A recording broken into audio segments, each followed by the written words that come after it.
Good morning, parents of Mr. Colautti's science classes. I'm just touching bases with you to give you a better idea of how you can help your children out during this time. I want to give you a tour of the resources I have available. So if your son or daughter logs into this UG Cloud service, they're going to see something like this. Mine looks a lot different because I'm at the teacher end. Usually what most of them do is click on Classroom. That will bring them to something like this, and it will show them all their classes and a brief summary. Then they click on, say, their science classroom, and that brings them to this stream here, which gets very daunting looking because it is simply a chronological list of things we've done. This list here will show their work that's to be done. Now my list is very different looking because it's a teacher's version, okay? And it throws this list up in no particular order. So it's not really that useful. Instead, if they click on classwork, they get a list like this. And now it's organized by topic, and you can see the topics right here. We go back to the stream, and you go all the way to the bottom of the stream. The very first entry on the stream is my YouTube channel and my website. So let's take a look at the website. Once you're at the website, you'll be encountering the scrolling marquee, and if the color is red, it's immediate stuff. And when the color switches to yellow, it shows you stuff about the course. Underneath are podcasts, or what I call my Zodcasts, and these are more immediate things. So if I find a flaw in an assignment, I'll quickly throw up a Zodcast about that. This is important stuff, but it's not really curriculum. That's why I've lumped it here. And underneath, there's a calendar showing all the critical stuff coming up. All my assignments have these QR codes on them, which can be scanned by a cell phone, and they will take them directly to a video lesson and a printed lesson of the topic. That is not to avoid talking to me. It just gives them immediate resources at their hands. All phones tend to come with QR code scanners now built in, but here's a really good one right there. Once they pick a course like this, they can mouse over and choose the topic. And once they're in here, they will be given this list that has everything in the entire course. They could do final exam prep right now. I've been telling them since the beginning of the course, you can find everything here. And they can click on assignments, and it will bring them to their assignment list. But what about lessons? If they click on lessons, they will be given the text-only versions of the lessons, the lessons that are written out that I would read in class. You see how it says redacted? Anytime a lesson is redacted, that means I've trimmed it out to make it as simple as possible. Here is an example of a heading that's on every slideshow most of the time. I've worked really hard at trying to do this. There is a what I need to know from the lesson, and if there's a yellow star, it's a mandatory slide. If it's a blue slide, it means the content is completely optional, and they don't have to do it. It's extra stuff for the students who are really keen on it. Even internal to a slide itself, you can see I do a little thing here on understanding root words in science. Now the folder I got this from for ecology is here, and then you can see where I have essential notes, a stripped down version for students that want a summary after the lesson. So that's a guide on every lesson, because some of my lessons are quite long, but I put in value added stuff. Now for my YouTube channel. When they go to the YouTube channel, you'll see a list of the most recent videos. And these ones it's showing to 4 days ago. If I go in here and click on videos, they're going to get a mess that looks quite daunting. It's roughly in chronological order, and it's not the most useful way to find my videos. Playlists works out better. they click on playlist, they can see grade 9 chemistry there. If we go to grade 9 chemistry, there are all the sorted ones. Unfortunately, YouTube does not allow you to sort these videos.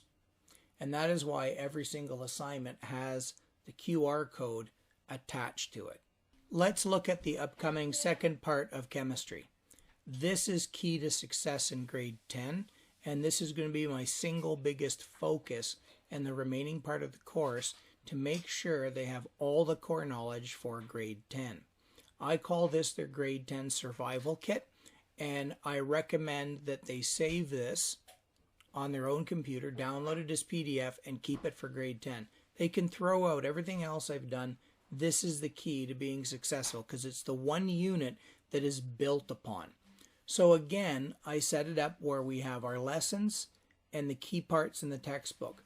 But then I have these key pictures that if they can understand the techniques being shown in the pictures or the events, then they have their best idea as to the key core material they've learned in the section. I've created a series of color-coded learning sheets that will get them through grade 10 and 11 chemistry. These cover the bulk of what is needed. So obviously at the start they can't know what this means, but by the end it should be quite clear to them what it is they're learning here. These are all the key lessons. This material here was something we were going to work through together in class. So now it can't really be done. They're basically doodle sheets for their notes. I like to have things highly structured in this section and preferred to provide them templates rather than let them freehand draw these things. These are all my key lessons. I mean, they're still online and they're still by videos, but this is their grade 10 survival package I put together a few years ago. This material, download it to their computer and keep it for grade 10. Notice there's clickable links for the videos, there's scannable links for the videos, and a miniature little lesson at the top of the page. So it gives them 3 ways of accessing how to do this. Creating ionic bonds. There it is, a miniature lesson and scannable codes to take them to a video of me teaching it, and same with the covalent bond sheet. Every worksheet I've created should have clickable and scannable links that will take them to the lesson. And this works really well if they're getting assistance from an adult that may not remember the material themselves, then you don't have to go hunting for the lessons. In class, I would be teaching it as well as them having the backup lesson. Danger, danger, high voltage, when we touch, when we kiss. Danger, danger, high voltage, when we cut, when we kiss, when we touch. Danger, danger, high voltage, when we touch, and when we kiss. Danger, danger, high voltage, when we touch, when we kiss, when we touch, when we kiss.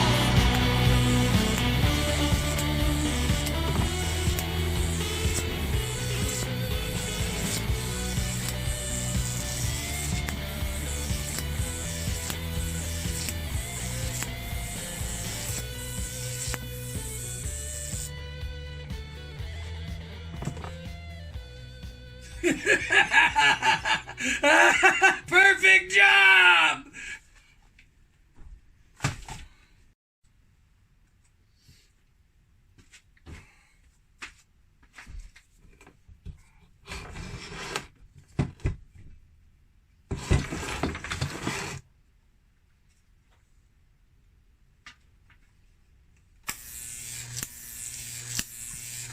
So in recap, let's discuss how much science is inside this thing.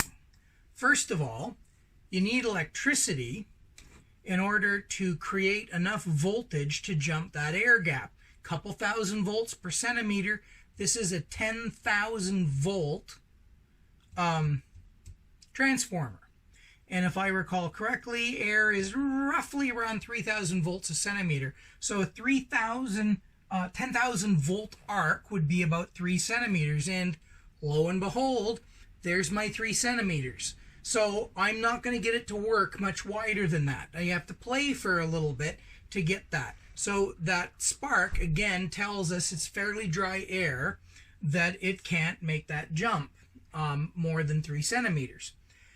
Now, once the spark jumps, the creation of ions provides a conductive path. Since the expansion of air when it's heated causes the air to rise, the ions drift upwards and the arc keeps climbing.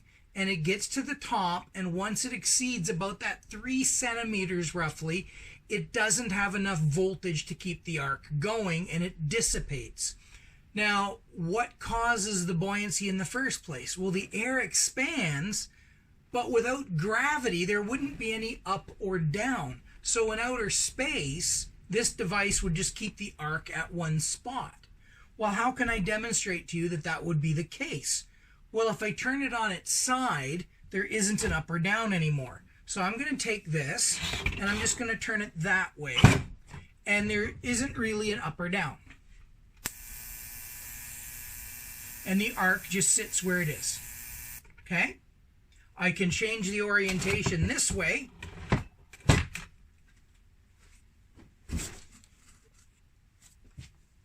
And the same thing, lacking the up or down, the arc has no reason to climb. And you are familiar with the fact that I keep saying there are no such thing as subjects. That there is no such thing as chemistry, physics, biology, engineering. They're all the same thing. This thing could occupy an entire course. Right? We've got metallurgy in there, conductivity, resistance, the formation of ions, the color of the light we see. It's all many, many, many subjects. We only bin them for your convenience. And what was this device originally intended for back when it was made? To light up neon lights outside movie theaters and other places. And in the meantime, I can do horrible things to hot dogs and pickles with it.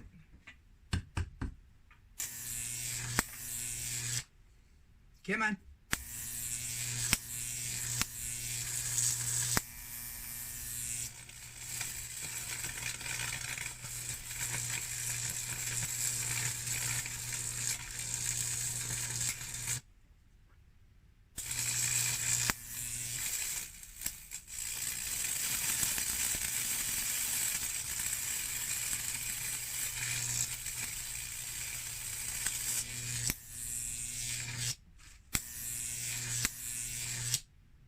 Are you nuts?